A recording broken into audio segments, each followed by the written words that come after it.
yang disembelih pada waktu penyembelihan,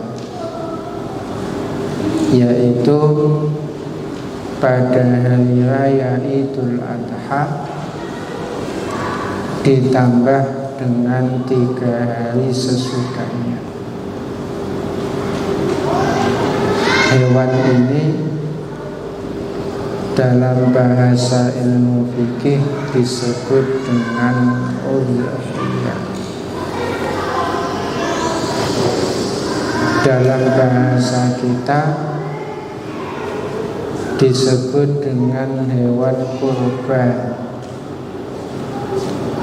Kurban itu sendiri berasal dari bahasa Arab yang artinya adalah mendekatkan, bukan dikorbankan, bukan, tapi aslinya adalah kurban yang artinya adalah mendekatkan. Dinamakan hewan kurban sebab hewan ini disembelih oleh sahibul kurban dalam rangka mendekatkan diri kepada Allah Subhanahu wa ta'ala. Jadi apa yang dilakukan oleh sahibul kurban pada hari raya Idul Adha itu merupakan upaya darinya untuk mendekatkan diri kepada Allah Subhanahu wa ta'ala. Karena itu hewan ini disebut juga dengan hewan kurban sebagai upaya mendekatkan diri sahibul kurban kepada Allah Subhanahu wa ta'ala. Kaum muslimin hafizakumullah, penyembelihan hewan kurban ini merupakan syariat nabi-nabi,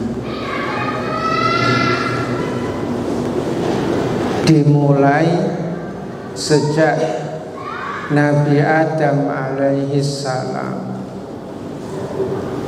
kemudian Nabiullah Ibrahim alaihi salam, sampai kepada Nabi Muhammad sallallahu alaihi wasallam yang kemudian menjadi syariat umum bagi kaum muslimin pada waktu yang telah ditetapkan. Dan setiap umat punya waktu penyembelihan yang ditetapkan Allah Subhanahu wa ta'ala bagi mereka. Allah Subhanahu wa ta'ala berfirman di dalam surat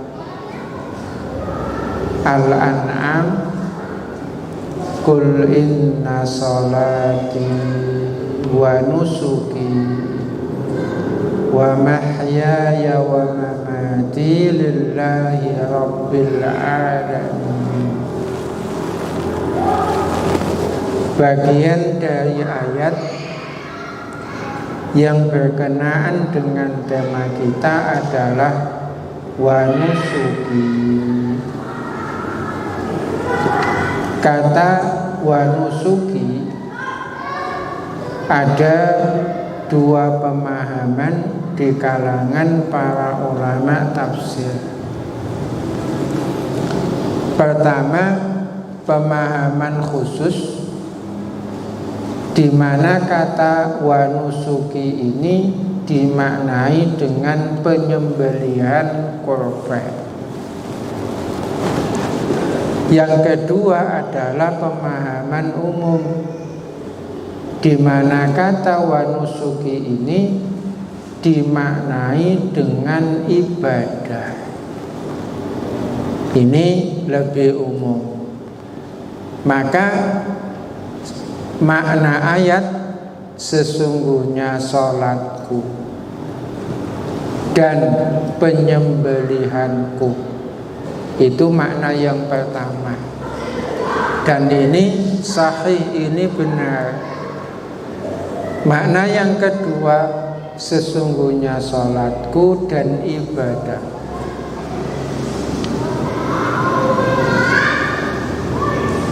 Ayat ini, ayat dalam surat Al-An'am ini, pertama menunjukkan bahwa nusuk dalam arti penyembelihan merupakan syariat Allah Subhanahu wa ta'ala. Kemudian yang kedua, ayat ini menunjukkan bahwa ibadah secara umum dan penyembelihan secara khusus hanya lillahi rabbil alamin, hanya karena Allah, Tuhan semesta alam. Kemudian dalam surat Inna A'tayna, Allah Subhanahu wa ta'ala berfirman, fasalli li rabbika wanhar, maka dirikanlah sholat karena Tuhanmu dan sembelihlah. Sholat dan sembelihlah, yaitu sembelihlah hewan korban. Kemudian Rasulullah Sallallahu Alaihi Wasallam melaksanakan penyembelihan hewan korban ini. Beliau tidak meninggalkannya. Rasulullah Sallallahu Alaihi Wasallam tinggal di kota Madinah selama 10 tahun. Tidak ada 1 tahun dari 10 tahun tersebut kecuali Rasulullah Sallallahu Alaihi Wasallam menyembelih. Abdullah bin Umar radhiyallahu anhuma berkata, maka Rasulullah Sallallahu Alaihi Wasallam asyra sinina fil Madinah yudhahi. Rasulullah Sallallahu Alaihi Wasallam hidup selama 10 tahun di Madinah dan beliau menyembelih hewan udhiyah atau hewan kurban. Hewan yang disembelih oleh Rasulullah Sallallahu Alaihi Wasallam dalam hadis Anas bin Malik disebutkan 2 domba kibash. Kabash itu dalam bahasa Arab adalah domba berukuran jumbo. Itu disebut kabash. Di kita kibash. Jadi domba berukuran jumbo. Nah, ini yang disembelih oleh Rasulullah Sallallahu Alaihi Wasallam. Beliau menyembelih keduanya dengan tangan beliau, dan beliau menyembelih sambil meletakkan kaki beliau di belahan leher kambing atau domba tersebut. tanpa dipegangi, tanpa ada yang memegang. Kalau kita kan menyembelih domba aja yang membantu tidak hanya satu. Kalau Nabi SAW menyembelih domba kibas, beliau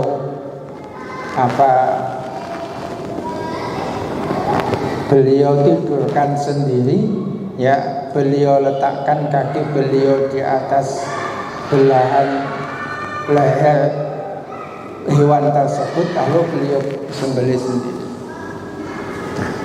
Ini apa yang disembelih oleh Rasulullah Sallallahu Alaihi Wasallam, yaitu domba kabsh atau domba kibas, 2 ekor.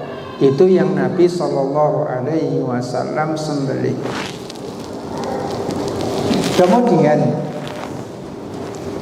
Rasulullah Sallallahu Alaihi Wasallam menyatakan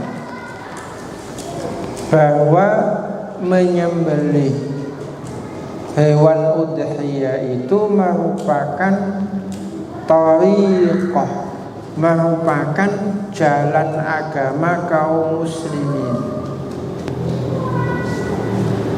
sudah menjadi bagian tuntunan agama kaum muslimin yang tidak akan pernah ditinggalkan oleh kaum muslimin.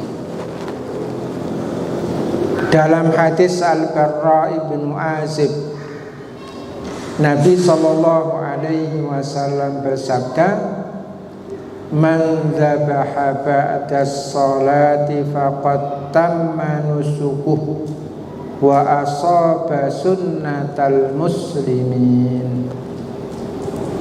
Barang siapa menyembelih sesudah sholat, maka penyembelihannya sah dan sesuai dengan sunnah atau jalan agama kaum muslimin.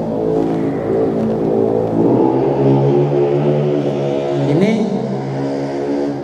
kaum muslimin hafizakumullah, beberapa ayat dan beberapa hadis yang menunjukkan bahwa menyembelih udhiyah itu disyariatkan, dan itu sudah menjadi salah satu syiar utama dalam agama kita, yaitu agama Islam. Selanjutnya,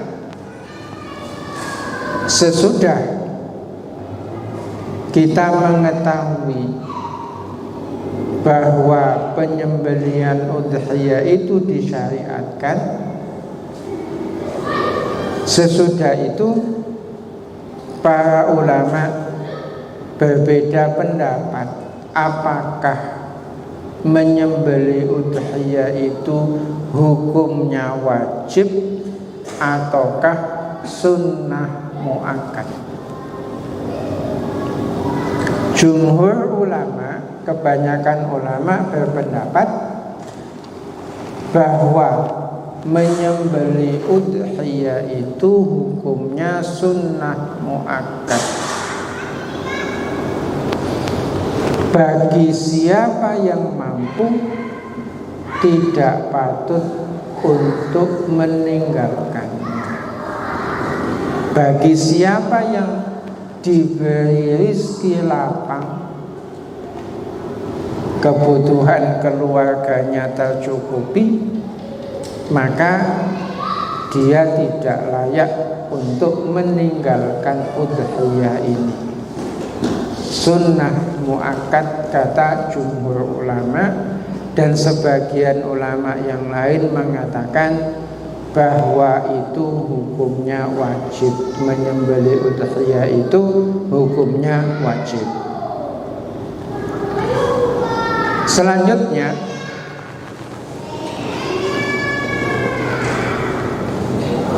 manakah yang lebih utama? Manakah yang lebih afdol? menyembelih ataukah sedekah mentahan. Jadi misalnya seseorang punya uang ini cukup untuk dia belikan seekor domba. Mana yang lebih afdol, uang ini dibelikan seekor domba ataukah tidak dibelikan tapi disedekahkan langsung?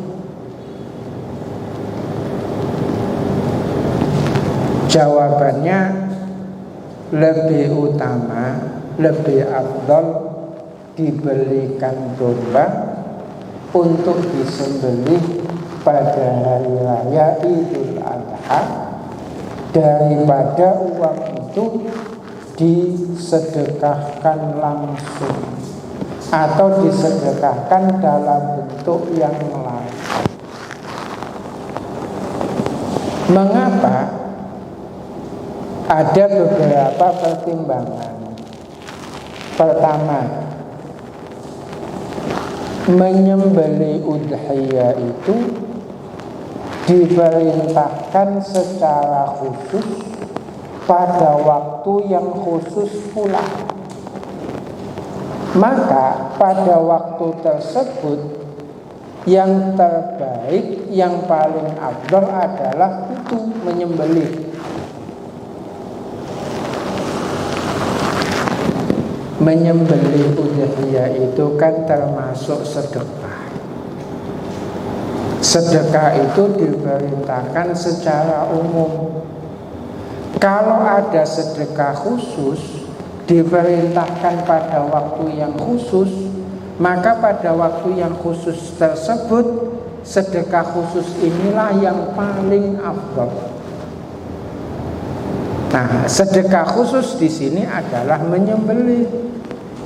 Ditetapkan pada hari raya Idul Adha. Maka sedekah yang paling utama pada hari raya Idul Adha bukan sedekah uang mentahan, tapi sedekah daging dalam bentuk penyembelihan hewan kurban. Ini satu kaidah yang kalau kita pahami, kita akan mengetahui mana amalan yang paling utama. Salah satu kaidahnya adalah kalau satu amalan khusus itu diperintahkan pada waktu yang khusus pula, maka pada waktu itu amalan tersebutlah yang paling utama. Saya kasih contoh secara umum. Membaca Al-Quran itu sebaik-baik zikir kepada Allah Subhanahu wa ta'ala. Tapi itu secara umum. Secara khusus sesudah salam, membaca Al-Quran bukan yang paling utama. Yang paling utama apa? Astaghfirullah, subhanallah, alhamdulillah, Allahu akbar. Kenapa? Karena di waktu ini itulah yang diperintahkan. Ya, nah, jadi itu contohnya. Maka ini pertimbangan yang pertama, menyembelih udhiyah itu lebih afdal, lebih utama dibandingkan dengan sedekah harganya. Pertimbangan yang kedua, Rasulullah Shallallahu Alaihi Wasallam tidak pernah meninggalkan selama 10 tahun beliau hidup. Ini menunjukkan bahwa itulah yang paling utama pada waktunya. Seandainya selain itu ada yang lebih utama atau minimal sama keutamaannya,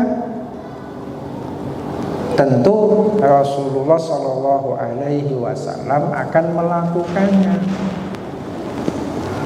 Kalau kita boleh katakan, menyembelih dan sedekah mentahan itu kan lebih mudah sedekah mentahan, ya kan?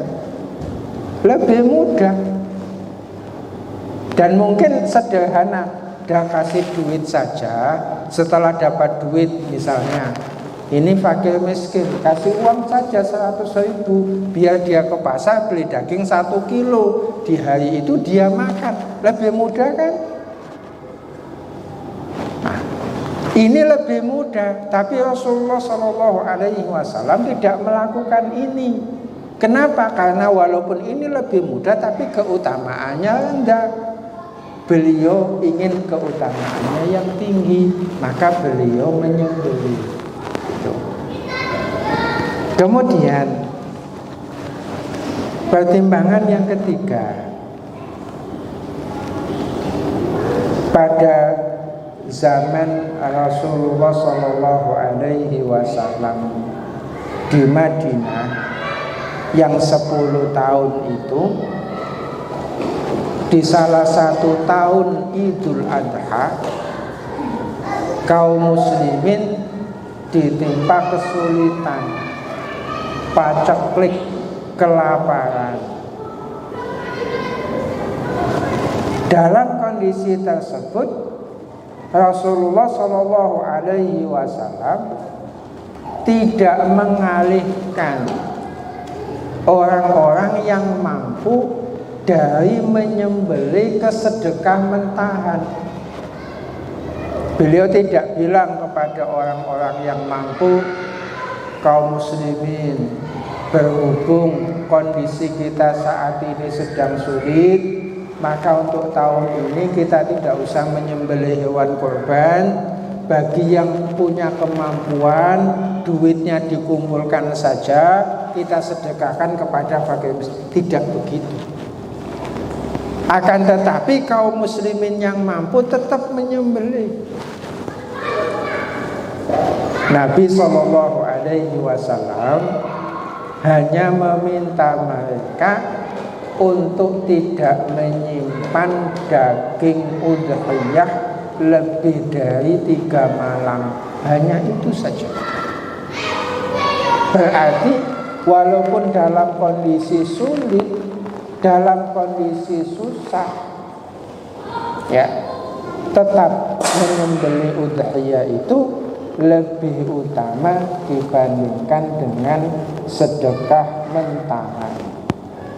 Kemudian ada lagi satu lagi, kalau udhiyah itu diganti dengan sedekah mentahan, syiar penyembelihan hewan korban mati, punah, nggak ada lagi, ya, nggak ada lagi orang mencari hewan udhiyah untuk dia sembelih, untuk dia bagi-bagikan kepada fakir miskin sebagai sedekah, kepada orang-orang yang tetangga kenalan sebagai hadiah untuk dia makan. Tidak ada lagi. Syariat yang agung ini, yang merupakan syariat nabi-nabi, akan mati. Tidak ada lagi kalau udhiyah itu diganti dengan sedekah mentahan.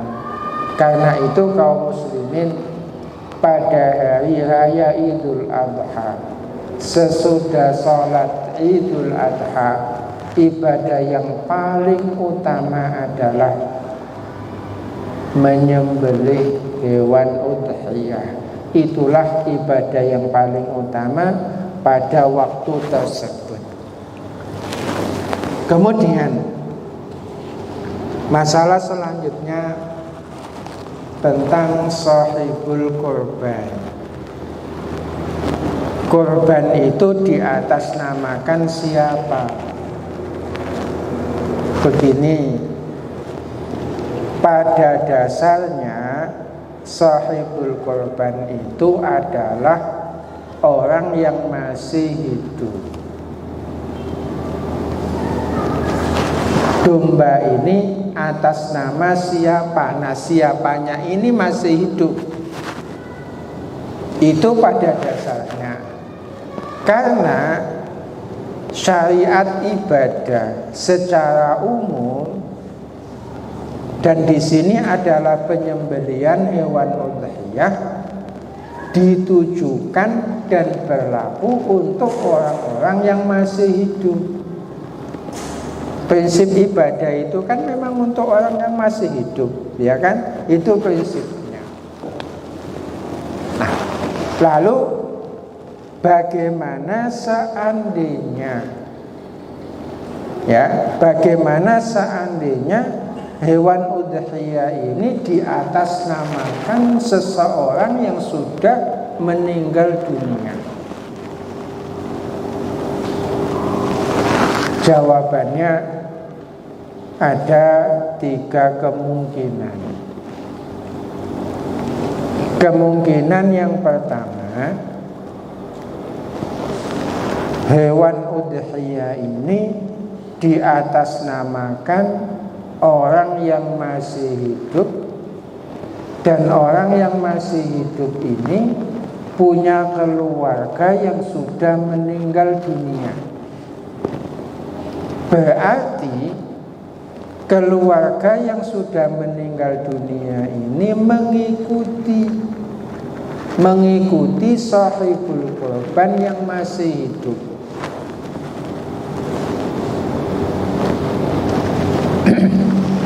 Misalnya kambing ini sahibul korbannya si A.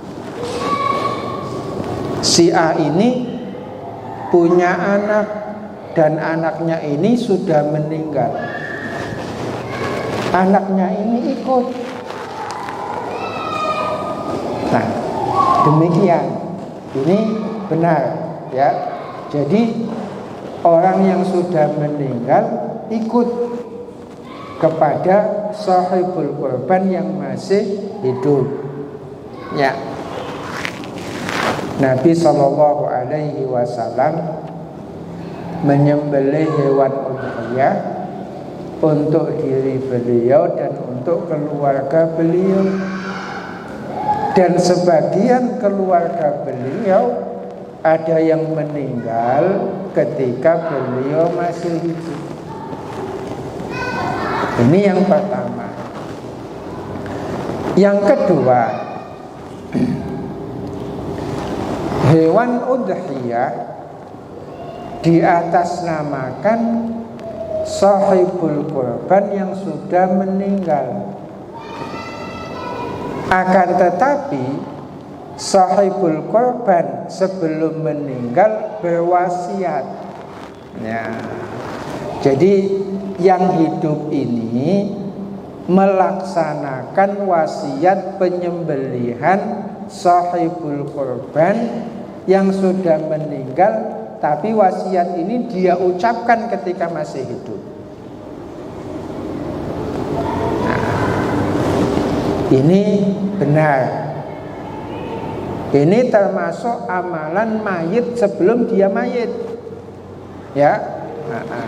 Misalnya seseorang ketika hendak meninggal, ya, ketika hendak meninggal, dia bilang kepada keluarganya, saya meninggalkan harta sekian-sekian, ya, ambil dari harta itu 1/4. 1/4 ini, ya, kalau aku sudah meninggal, belikan per tahun seekor domba sampai habis duit itu. Ini wajib dilaksanakan karena ini hak mayit. Jadi ini sahibul korbannya sudah meninggal, tetapi pelaksanaannya atas wasiat, gitu ya, atas wasiat. Kemungkinan yang ketiga, sahibul korbannya sudah meninggal, tidak meninggalkan wasiat. Jadi penyembelihannya itu atas inisiatif yang sudah hidup. Maksud saya yang masih hidup. Sebagai contoh, ini sebagai contoh, ya. Ada kakak beradik, ya, membeli seekor kambing, urunan membeli seekor kambing.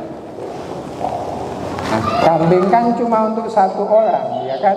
Ini dibeli 2 orang. Ya, kakaknya bilang, ini diatasnamakan siapa? Atasnamakan saya. Adiknya bilang, oh nggak boleh, nggak bisa, wong saya ikut beli. Akhirnya masing-masing ingin. Lalu keduanya sepakat, kalau begitu kita atasnamakan ibu, misalnya yang sudah meninggal.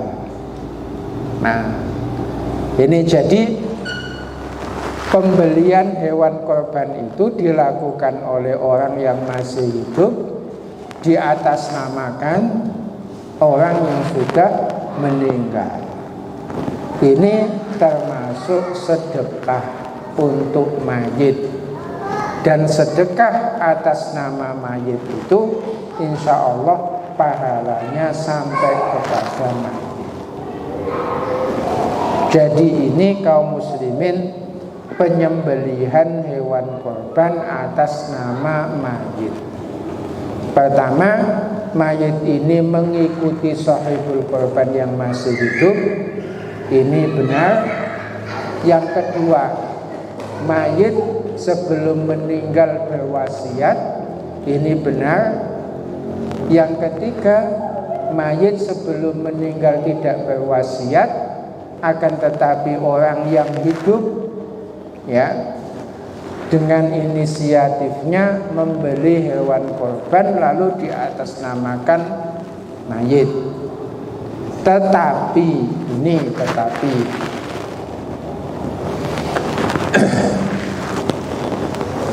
hendaknya hewan korban itu tidak dikhususkan untuk mayit. Karena kalau dikhususkan untuk mayit, biasanya yang hidup tertinggal, gitu. Kita kembali ke awal. Korban itu kan untuk yang masih hidup. Yang sudah meninggal mengikuti, bukan sebaliknya. Kenapa saya katakan demikian? Karena Nabi SAW beliau menyembelih hewan korban untuk diri beliau dan untuk anggota keluarga beliau. Dan di antara anggota keluarga beliau itu ada yang meninggal ketika beliau masih hidup. Nah, untuk anggota keluarga yang sudah meninggal ketika beliau masih hidup, beliau tidak pernah mengkhususkan. Beliau tidak menyembelih seekor domba. Ini atas nama Khadijah. Khadijah kan istri beliau, sudah meninggal sebelum beliau meninggal ketika beliau masih hidup. Tidak ada. Beliau tidak membeli domba lalu disembelih. Ini untuk siapa? Ini untuk paman Hamzah bin Abdul Muthalib. Tidak. Demikian pula beliau tidak membeli domba untuk siapa? Untuk 3 anak perempuan beliau yang meninggal ketika beliau masih hidup, yaitu Zainab, Ruqayyah, Ummu Kulsum. Beliau tidak melakukan itu. Karena itu orang-orang yang hidup membeli hewan korban untuk orang-orang yang hidup. Kalau ada keluarga mereka yang sudah meninggal, secara otomatis keluarga ini ikut. Jadi yang sudah meninggal ikut yang masih hidup, bukan yang sudah meninggal diberi hewan korban secara khusus sementara yang masih hidup tidak. Kan kadang-kadang ada seperti itu, seseorang ikut kongsi sepertujuh sapi, ya, di panitia, atas namanya siapa? gitu ya. Atas namanya siapa? Ini atas namanya si fulan. Misalnya, fulan siapa? Oh, itu kakek saya, almarhum, dia bilang gitu. Itu kakek saya almarhum. Terus panitianya nanya, lah Anda? Saya enggak, itu untuk kakek saya. Ini terbalik, semestinya ini atas nama saya. Kakek saya yang sudah meninggal otomatis ikut saya, gitu ya. Jadi tidak diatasnamakan secara khusus untuk yang sudah meninggal.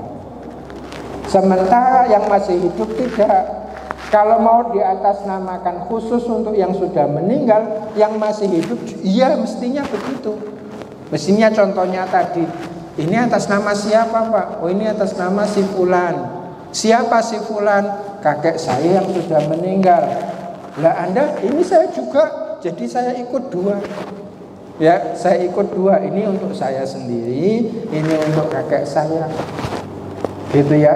Nah, atau misalnya satu sapi, gitu ya, satu sapi, ya atas nama siapa? Saya, istri saya, 3 orang anak saya, ibu saya yang sudah meninggal, bapak saya yang sudah meninggal. Bisa juga seperti itu. Jadi intinya kaum muslimin, sahibul korban itu aslinya adalah orang yang masih hidup. Kalau sahibul korban itu adalah orang yang sudah meninggal, maka ketentuan hukumnya sebagaimana yang tadi saya jelaskan. Ya. Kemudian selanjutnya tentang syarat hewan udhiyah. Pertama, hewan yang sah untuk dijadikan udhiyah adalah bahimatul an'am. Dalam Al-Quran, kata bahimatul an'am itu mencakup onta, sapi, dan domba. Termasuk sapi, kerbau, termasuk domba, kambing, termasuk onta punuk 1, onta punuk 2. Ini disebut dalam bahasa Quran bahimatul an'am. Dibahasakan dengan bahasa kita hewan ternak. Ya, hanya ini hewan yang sah sebagai hewan korban. Selain itu tidak ada. Ya, kalau dalam hadis tentang sholat Jumat itu seperti berkorban ayam, telur itu pahalanya. Bukan untuk korban dalam Idul Adha ini. Ya, ini syarat yang pertama. Jadi hanya dari bahimatul an'am, onta, sapi, dan domba. Syarat yang kedua, hewan ini telah cukup usia. Dalam bahasa hadis disebut dengan musinnah, berumur, musinnah, sudah cukup usianya. Dibahasakan juga dengan saniyah. Untuk onta, musinnah onta itu onta yang genap usia 5 tahun. Sedangkan musinnah sapi usia genap 2 tahun. Untuk kambing musinnahnya adalah 1 tahun. Sedangkan untuk domba jaza'ah usianya 6 bulan. Sebagian ulama mengatakan untuk domba usia 6 bulan itu kalau usia setahunnya tidak didapatkan. Jadi ini ketentuan usianya. Onta genap 5 tahun, sapi genap 2 tahun, kambing genap 1 tahun, domba 6 bulan. Ini ketentuan usianya. Kalau belum genap, maka belum cukup usia. Dan perhitungan usia, perhitungan kalender Hijriyah, bukan perhitungan kalender umum. Ya, ini ya. Berarti kalau di kalender umum belum, di kalender Hijriyah mungkin sudah. Karena selisihnya kan 9 sampai 10 hari. Jadi perhitungannya adalah kalender Hijriyah. Kalau mau dihitung dengan kalender umum boleh, tapi dikurangi, kalau sapi dikurangi 20 hari. Kalau kambing dikurangi 9 atau 10 hari. Ini usia yang ditentukan. Kalau belum cukup usia, belum sah menjadi hewan udhiyah. Ya. Kemudian syarat yang ketiga, selamat dari cacat. Dan cacat dalam hadis ada 4 cacat pokok. Ya. Pertama adalah hewan yang cacat 1 matanya. Cacat 1 matanya. Jadi 1 matanya sehat, 1 matanya cacat. Lebih-lebih kalau 1 matanya sehat, 1 matanya buta. Lebih-lebih kalau dua-duanya buta, gitu loh. Ya, wong cacat 1 saja tidak sah, apalagi dua-duanya. Ini. Yang kedua, cacat yang kedua adalah hewan yang sakit. Sakit. Dan sakitnya ini diketahui tidak sehat. Dan yang ketiga adalah pincang. Dan pincangnya jelas. Berarti kalau kakinya terpotong atau pincang 2 kakinya lebih-lebih. Kemudian cacat yang keempat adalah hewan kurus kering yang tidak ada dagingnya. Ini 4 cacat utama yang menghalangi hewan tersebut sehingga tidak sah untuk dijadikan sebagai udhiyah. Cacat-cacat yang lain yang semisal dengan 4 ini atau yang lebih berat dari 4 ini, maka disamakan dengannya atau lebih layak untuk disamakan dengannya. Ini selamat, syarat yang ketiga yaitu selamat dari cacat. Ya.